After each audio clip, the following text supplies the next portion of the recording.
Welcome to Positive Recovery MD. If you're listening, chances are you want to create happiness around you and thrive in your life.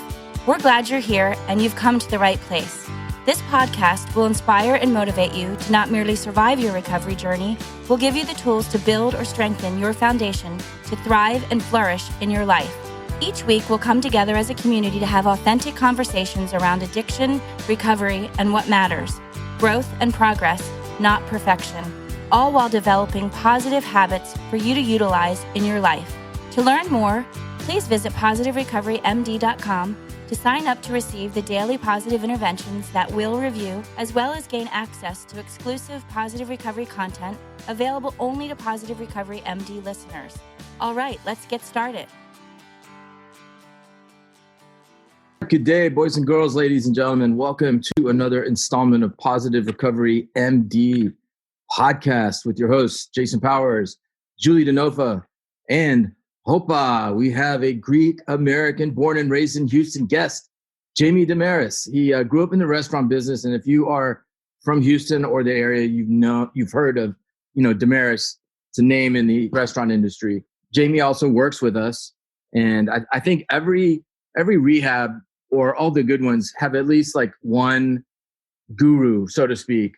Not necessarily a licensed anything, but just a guy with heart and light and kind of magnetic. And that Jamie Demeris is our guy.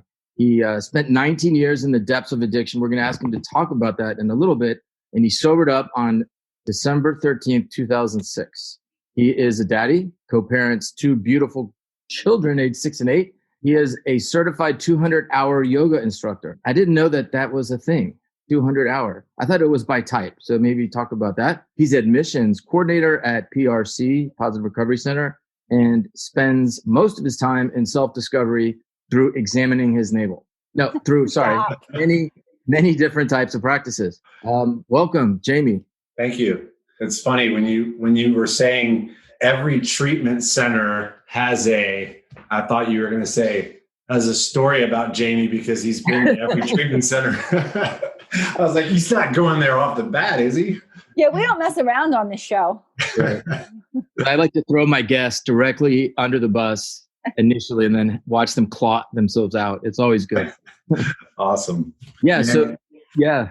Go ahead. Yeah, I was just going to say it's an honor to be here. I'm looking forward to this. Perfect. Well, so what we're going to do, we want you to talk about your story, whatever you want. Then we do like a rapid fire kind of cool question session, a la James Litton in the Screen Actors Guild when he used to do that. And then we get into kind of the positive intervention. But 3 things unique about Jamie is that he has the ability to see the good in everything and everyone. True. He is a storyteller who goes off the path and always circles back. We'll see how far you takes the scenic route. That's right. I do that, squirrel. And he can't remember what happened to movies and television shows an hour later, just like my wife. So you guys share that in common, if not anything else. So, dude, tell everybody what it was like, what happened, and what it's like now. And you have to include what a 200-hour yoga instructor is. And it doesn't matter what flavor yoga. It just matters like the hours. Yes. Okay. And no, I mean, it just depends on if you're working it's like even though you're an LCDC, you still need to get your PRC training to be a PRC LCDC to incorporate. So there's yoga, and then there's Baptiste yoga. There's different styles of yoga. And whoever would have thought that I would be talking about yoga like years ago, because my story is that when I was 12, I started playing around with marijuana and cannabis, and then it just kind of progressed to where my senior year in high school, I was dabbling with alcohol, marijuana, ecstasy, mushrooms, whatever I could get my hands on. And then before I went to college, the semester I had to take off, I got addicted to cocaine, and it just gripped me. And it took a few years before, I went to a couple of treatment centers in 1989 and 1990, and I just couldn't click. I couldn't get more than 3 or 4 months sobriety. And after my second treatment center, I didn't want to ask my dad for help. So I ended up cleaning tanning beds for a living, which led me into this path of sales, which led me to own tanning salons in 1992 in Oklahoma City. But as soon as I sold my business or sold my share of the business and moved back, everything fell to pieces. And from probably 1994 until 2006, where I have to piece it together with moments in history to kind of like fill in the gaps. And so I went to over 10 treatment centers, 10 halfway houses, been for anything from a $30,000 treatment center in Hunt, Texas to the Shoulder, which was over there by Hobby Airport, state funded a couple times. And I've been to like the halfway house. I helped build the volleyball courts at EAI when Daryl was around, and they had 3 houses. And then the last halfway house that I checked into was actually on December the 12th. I pulled up to EAI and told Gus G. I always like to reach out to him every now and then on my sobriety date. And I said, Gus, I'm here to, first of all, let me back up. I begged my dad for my last $500 at 36 years old because he was holding it for me, telling him I needed it to get help. And he said, no, I know you're going to use. I said, I promise I'm going to get help. So he finally gave in, met me somewhere on the side of a street to give me my money. And I drove to Gus. I said, Gus, here's my last $500 here's $250 to check in tomorrow. I'm glad you're honest. I was honest. I told him, I said, every time I check in, I think that I have one last high in me. And I wouldn't recommend this to anyone because I drove across the street to the Tropical Motel. And the next morning, it was the hardest hour of my life, battling the thoughts and schemes of how can I get more to just getting in my car, making that U-turn, driving 1/8 of a mile to go check in. And it was a miracle. And I remember just making that U-turn and thinking, I know I'm powerless over alcohol and drugs. I know that. Maybe it's step 2 that I don't have, which is came to believe that a power greater than ourselves could restore us to sanity. And it clicked in that moment. I was like, I'd have to be insane in order to restore to sanity. And I never really considered that I was insane. But then on day 3, there was a gentleman. It's so funny because these people are kind of connected to the old facility that y'all worked for. But there was a gentleman by the name of Pope who was my counselor. And this was the only time that I had an interaction with him. So I keep forgetting his name, but I finally Greg Pope. He's a good Pope? Greg Pope. Greg Pope. Okay. So Greg said to me, you need to start being honest with people. And I was like, okay. And kept walking, right? And threw it over my shoulder like another cliche, that I don't, rigorous honesty, whatever it was that he was telling me. And on day 7, my sponsor called me and asked me how I was doing. And it's a podcast that y'all can bleep. But I'm not going to do it. I went off. I was like, he was like, how you doing? I was like, you want to no, I'm doing, I can't stand AA. I can't stand all you MFers in AA. Y'all freaking stay sober. And I can't. I'm 36 freaking years old, living in a halfway house. My feet hang off the top bunk. I got no money to my name. And you got the audacity to call me and ask me how I'm doing. And I didn't realize it at that moment, but there was this paradigm shift that happened in me because I went back to the halfway house. There was a guy that sat on the front row by the name of Dallas J. I said, when you go to an outside meeting, I'm going to go with you. And when my sponsor told me to show up, I showed up, even though there was hundreds of voices in my head making excuses on what to tell them. And every time I would leave feeling better. And it was just this experience of what I referred to when I would tell my story as letting go.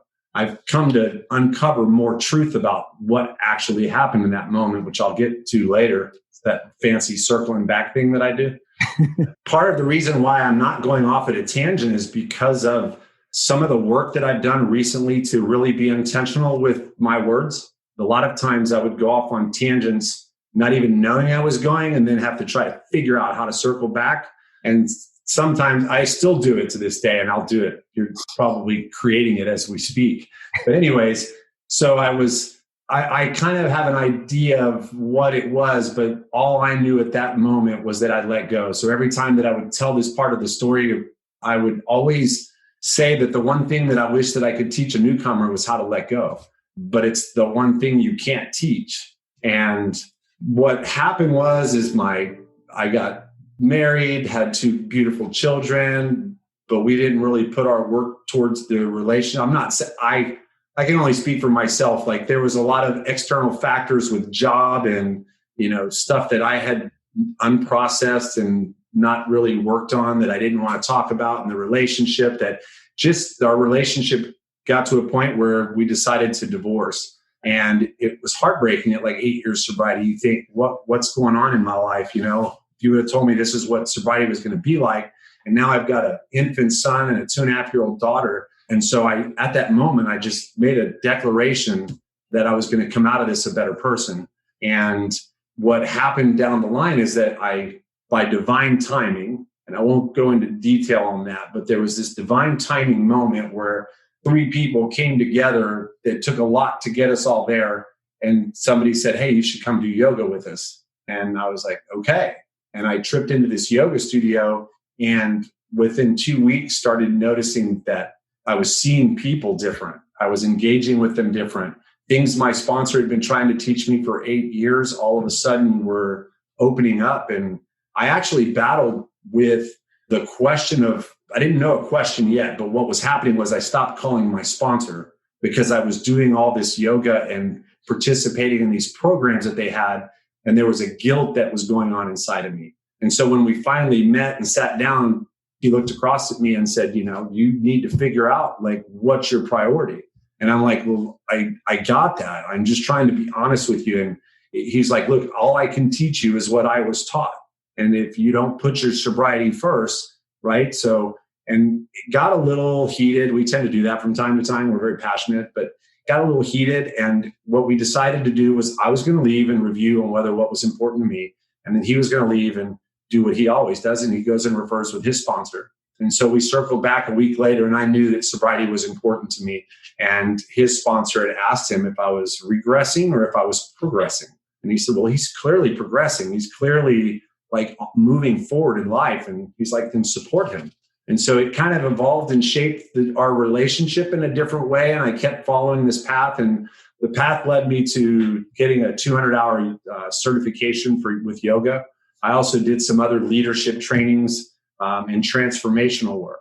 And in one of the transformational pieces that I did, they were talking about how the weekend was a transformative weekend, not an informative weekend. Transformative being that when we leave that weekend, we're going to leave a different being than the one that we came in as. And I'm listening to this as he's talking about this concept that they have, that we're always listening. And we're listening with a series of questions that we ask in our head. And the questions layer down to like 8 core questions, like, is it right or wrong? Is it good or bad? True or false? What's in it for me? What's in it for them? Justifiable or unjustifiable? And then he's like, but underneath that is something that all human beings ask. And that's this one question that's, is this making me look good, or or am I avoiding looking bad? And that we're always like, that's underneath what drives most human beings.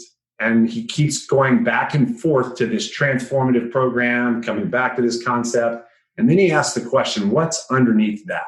And I was like, trying to figure it out, because I always want to get the answer right.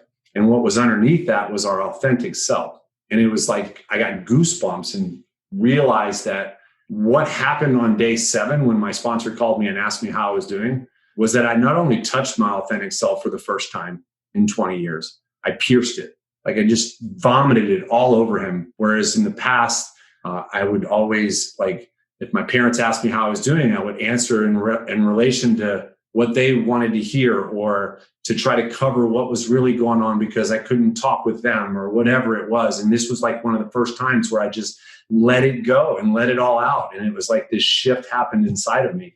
And so that's my story right now. That's awesome. That is so awesome. So I want to talk about 3 things, and I think we could kind of come up with a theme for this. But on what you just said was awesome. That your anger outburst, instead of being a marker of dysfunction, it was actually piercing through to expressing how you felt. Yeah, you were frustrated. Are you the type of person to say those things now? No. But there is this liberation when we touch anger. Anger can be useful. So not all anger is bad. That's just one thing. Clearly with you, it's like, William James, who talks about the power of transformative spiritual experiences, that he's like, man, a lot of times they're messy and you got to back off. In the treatment field, in healthcare, and doctors especially, we're trained, like if there's any bleeding, you apply pressure quickly until it stops.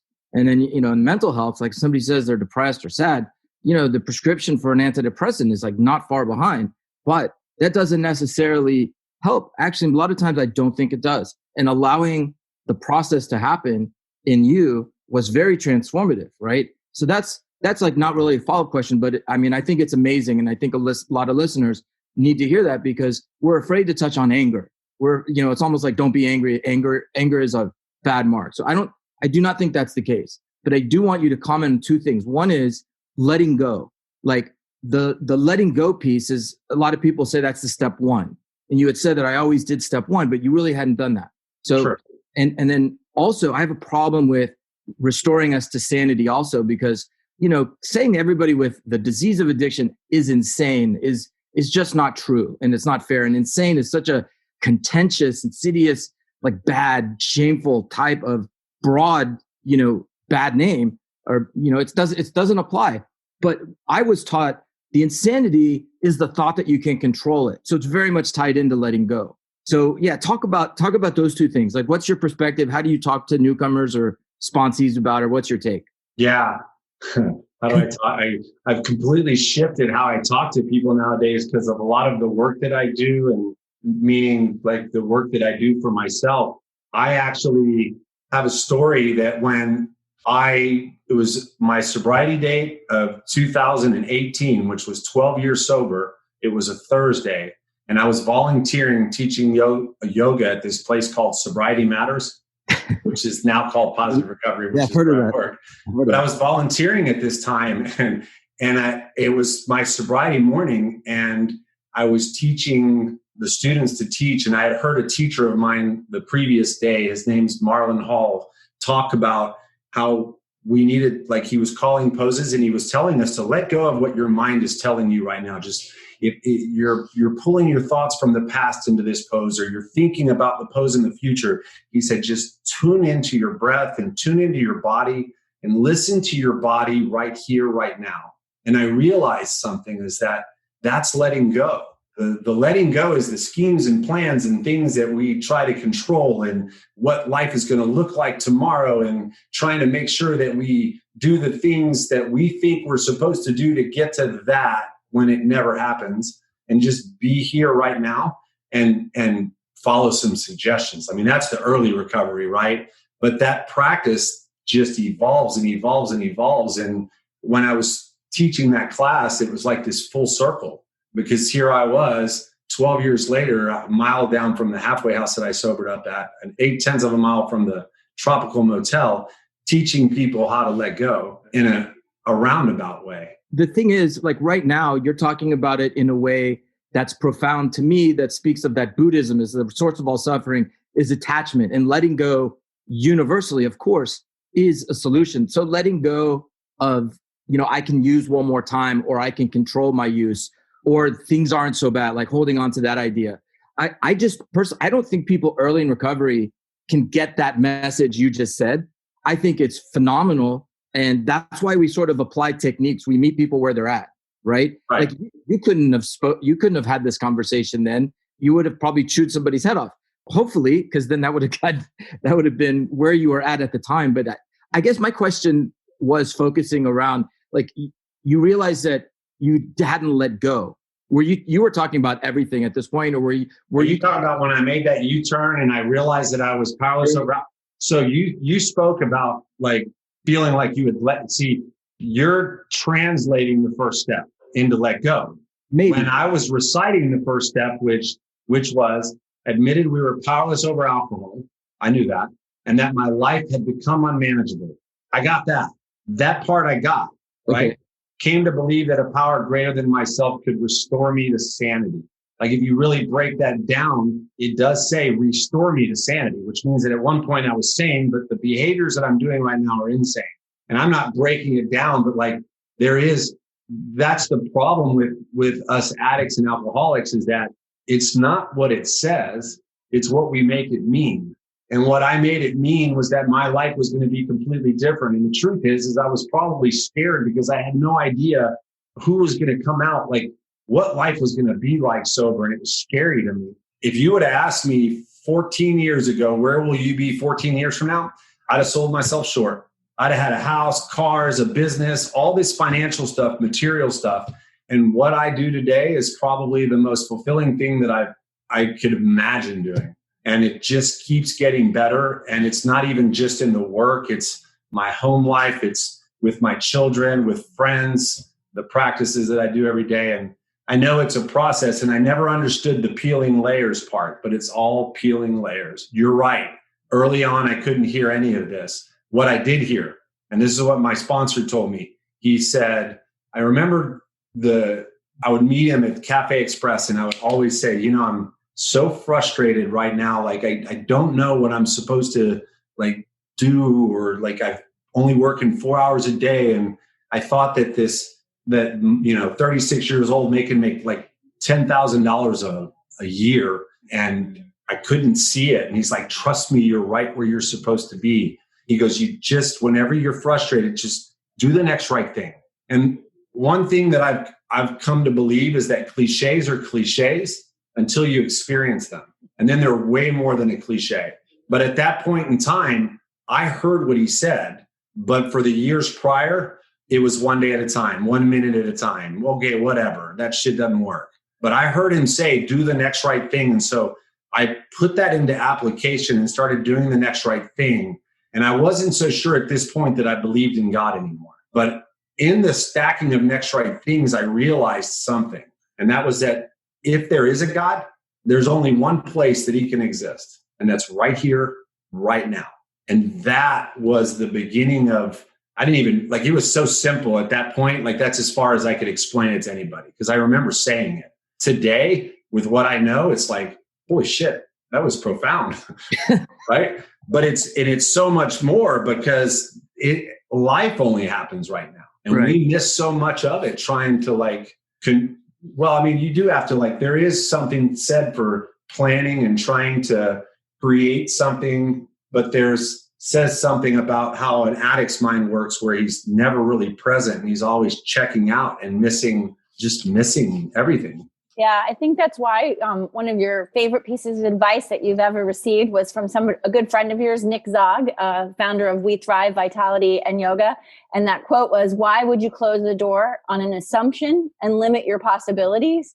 Right. So I hear you a lot with our clients. When they're coming to you kind of in crisis, they're saying making up all these stories about what's going on. And they're also limiting what's going to happen to them next because they're so focused on something that's not right in front of them. And watching you bring them back around so quickly is kind of cool to see. So it's nice that you're able to do that in support of all of the work that the therapists, counselors, physicians, and nurses are doing.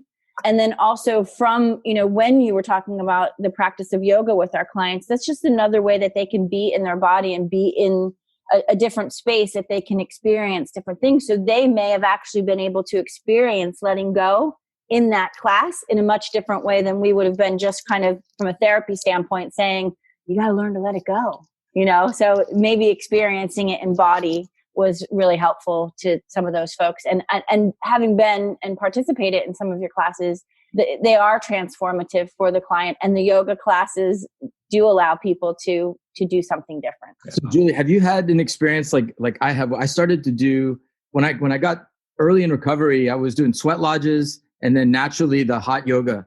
And I used to say that yoga was for other people because I'm built like a basketball. There's so much going on in the central part that first of all, I cannot sit in lotus position at all. That's just not happening. And it's not because it's not a self-fulfilling prophecy. It's just 10 out of 10 pain. It's not happening. But I started to do yoga and like Jamie, I tripped into it. I was so not limber. But as I started over the course of a year, 2 years, and I started to be able to balance my body and hold these positions and not let the heat distract me, take me out, that my mind became more balanced. It was so palpable. So, for someone like me, the way that I see the world and treat other people is secondary to what's going on in my head.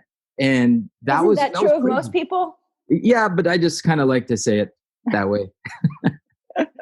But that's what I discovered, I guess, about myself. And I don't, not a lot of people have so many, critics in their head or something like that. But man, yoga was so great for mental balance. And there was no mental therapy. it really was all about holding the pose, the form, breathing. And that kept me from like departing my focus, because you can only hold so much in your attention. And if you're being present with yourself in the moment, with your breath and your body, like there's just, you can't think about laundry or what you might have said wrong to somebody, or did that furtive glance mean they don't like it? Like you just, all that shit that goes on.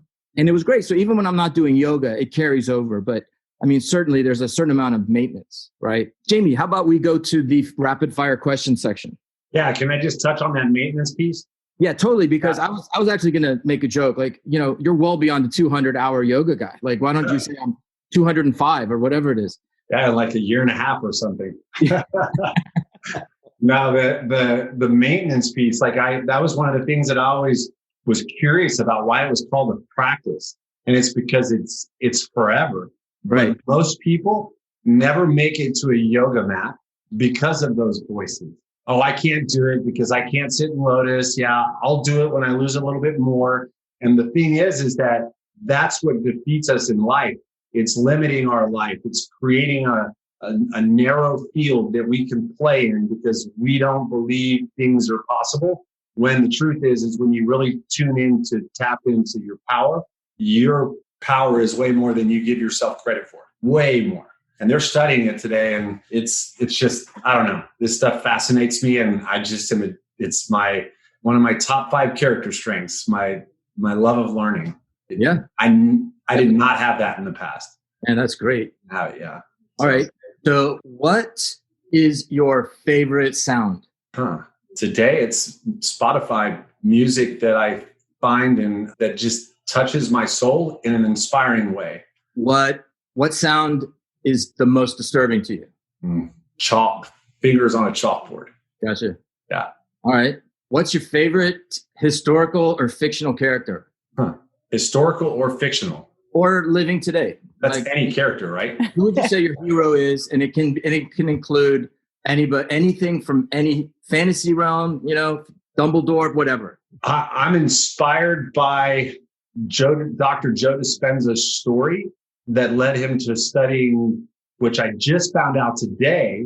He's been studying the placebo effect in mindfulness for 2 decades now, but it's just now starting to really take mainstream, and science is starting to prove a lot of what he's studying. So I'm going to go with him. That's awesome. Yeah, the positive recovery training used to include like 2 hours on the placebo effect and all the studies include mindfulness, right? Because it's key. And I sort of have distilled it to where because I don't want to encourage people to deceive others, and we are bound by ethics. But like there was a study, even if you gave people a pill bottle that said placebo on it, and they were informed it was a placebo and why the study was done, it still had a positive effect with the outcomes they were measuring. So yeah, so like it's all about phrasing, perspective, approach. There's a lot of things that we can employ that help, you know, empathy is a big one. And anyway, so okay. Yeah, I've never asked anybody that before. So like what profession, let's say you're not doing what you're doing now. I understand it's like totally the best thing ever. But if you have to choose another profession, what would you have liked to have a go at? Like saying from an early stage of life and now being successful at? It's funny because I don't even know what I do right now. Dude, you're in missions. Like those emails we get every day. Oh yeah, that's my title. That's amazing. Yeah, you're definitely you're like a missions guru. What would I do? Like from my younger years, I always wanted to be a professional basketball player. Like the being on a basketball court is something that I never thought that I would not be doing. And there was a period where I thought it was over. And right before yoga, I had tripped into an Orange Theory studio. I was about 290 at the time. And I went from 290 to 235 and posted my results on Facebook for accountability and was in the best shape of my entire life and playing basketball for 2 to 3 hours every weekend on Saturday and Sunday with George. And yeah, that's actually how I ended up here. Is one day I said to George, "Hey, I want to volunteer teaching yoga at a halfway house. You know where I can go?" And he's like, "Call Julie." I'm like, "Who's Julie?" And Julie, I got this guy that can post up. You got to put him to work. Yeah, but when I'm on the court, it's that flow of positive recovery, of perma. I just lose track of space and time. You put me on a track, I cannot make it one time around. You put me on a basketball court, I'll play 3 to 4 hours and won't know what I'm doing to my body until I get home and Can't get up off the couch. Yeah. So basketball player. What profession is the last thing on earth that you would want to do if you had to do it? Data entry. Yeah, I think you do some of that now. Yeah, I know. Hint. Just kidding. All right. So, that's creative data entry. Yeah. Then there's data entry. However you have to say it. Those are creative reports. You know? Yeah. Okay, last question. I'll turn it over to Julie. Assuming there's a God, let's just assume there's a God and you pass, you're about to get into heaven. What would you like to hear from God's mouth to your ears? I'm just going to tell you the first thought that came to my brain. You're right. I don't know where that came from. Probably from my freaking ego. Like, I don't know why. Like, that's not coming from God, but I'm just speaking like what came in my head. You can cut what that are you out. right about? You can cut that out. My mom. No, that's perfect. Are you kidding? Like, that's good. That's good podcast material because it's authentic. So good.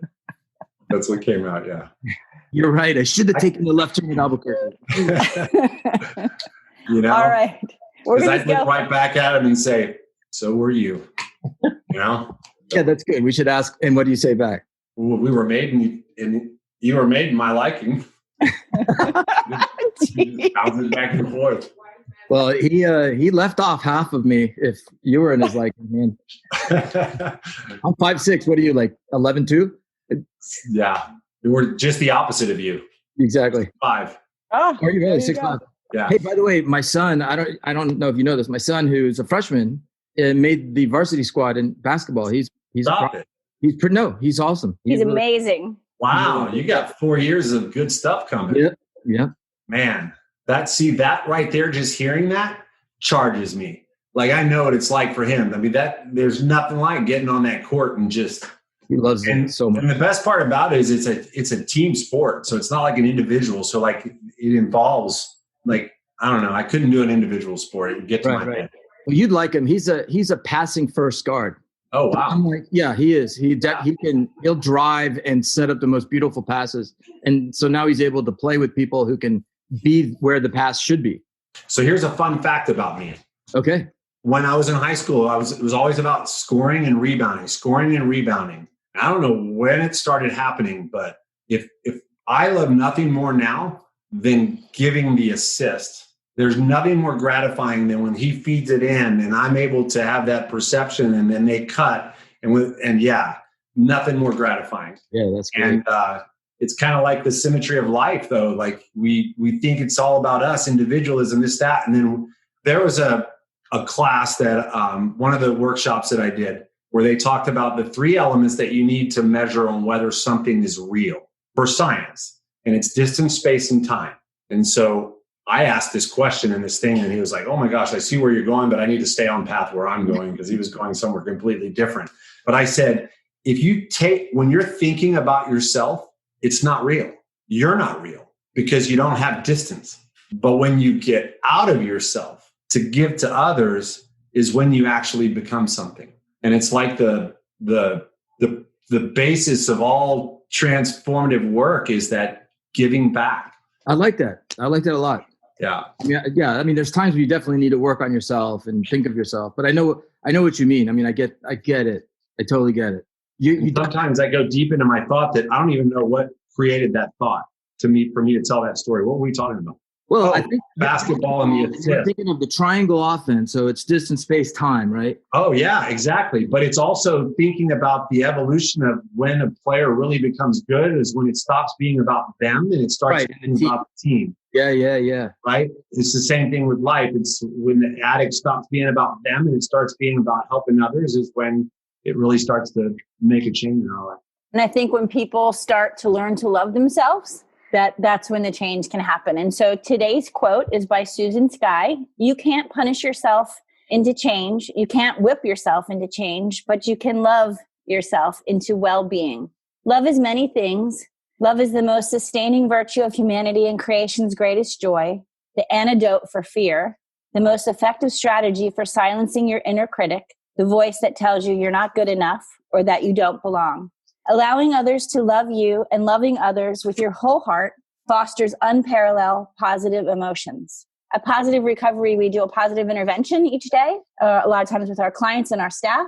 Today's positive intervention is, may all beings and I be free of suffering and the root of suffering. May all beings and I be happy, safe, and peaceful. So in your mind, I want you to say that mantra, repeating it 3 times today for 5 continuous minutes each time. So we've asked Jamie to do that in advance of today's podcast, allowing this mantra to increase your agape love for all humanity. In the hectic pace of life, it's easy to let activities such as today's positive intervention slip through the cracks. Therefore, we encourage Jamie to set specific times when he could find 5 minutes of solitude to say the mantra with loving intention.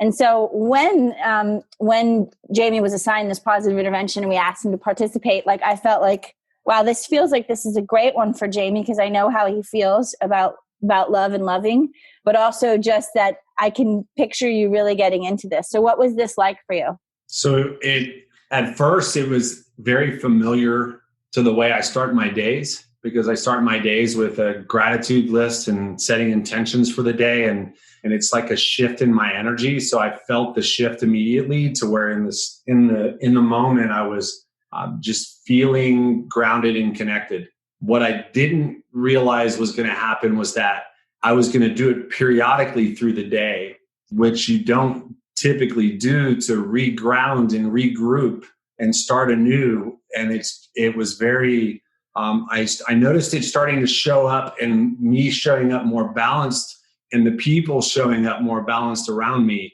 and having more compassion for people. There were situations that typically later at night that I might get charged by and not really have a clarity on how to answer it. There was one specific one with my children and a situation that happened with their mom, and it just unfolded differently because I felt more grounded from having just done that like an hour prior. Like I felt like it was like just tuning in. And it's interesting because you're right. It is, if there's one thing that I felt like I always felt my entire life about me that I never really could show, or I felt like I couldn't show, it was that I wanted to love people. But men really don't do that. And it's hard to do that in today's society. And I think that one of my biggest uncoverings on my path of recovery has been that it's okay to love and be that way, man or woman. And so I love this one. I'm glad you love this one. Dr. Powers, talk a little bit about, love and being loved and accepting love. Because a lot of times our clients, I think, have a hard time believing that they're worth being loved. Yeah, that's interesting, because my experience with this was, this is the mantra that I thought I was saying to myself. I start my day with this. I end my day with this, because it's kind of borrowed from the type of meditation that His Holiness, the Dalai Lama, does, that when you extend love and try to remove suffering, it really actually improves well-being and improves the part of your brain that I need work on. And you said our clients have a tough time accepting love. I've left out I for all these years. I knew to write it, but I've been leaving that out. And I joke a lot, but I've done a lot of work, and certainly self-love is something that has to be fundamental, and I believe everybody's self-awareness and journey and acceptance and all that. But it's great to have these types of reminders that, like, okay, this is where I'm falling short, and I'll do it more accurately and include myself. And I think that, like, when the pandemic started was just a huge amount of eating too much and doing all these things that, like, maybe I feel like, okay, I'm not really living in integrity with my best self, right? I'm not I haven't relapsed. I'm not doing all these crazy things I used to do. But yeah, like now I feel a little better. My diet's so much cleaner, about a month, and I feel better, sleeping better. So maybe I'll include the I don't know, Jamie, what do you think I should do? Come on. Well, I know I love working with both of you, and I know that I'm a better person as a direct result of having known both of you. So thank you. Right back at you. Feelings mutual. Well, I guess that's it for another episode of Positive Recovery MD. Thank you, Jamie Demeris, for joining us today and every day in the workplace. And we're happy that you're on our team. Thank you. I'm so honored to be on this team. I love all of what we're up to. Honor is ours. Now, thank you guys for joining us. It's an extremely insightful, honest, authentic conversation that we just had with Jamie Demeris. Hope you enjoyed it as much as we did, and talk at you soon. Thank you for listening to this episode of Positive Recovery MD. Don't forget to visit positiverecoverymd.com to sign up to get your daily positive intervention sent straight to your inbox. Be sure to subscribe to Positive Recovery MD on Apple Podcasts or wherever you listen to your podcasts to receive an automatic download when a new episode drops. And as always, if you or someone you know needs help, visit positiverecovery.com or call 877-4-SOBRIETY, which is 877-476-2743. We are here to help.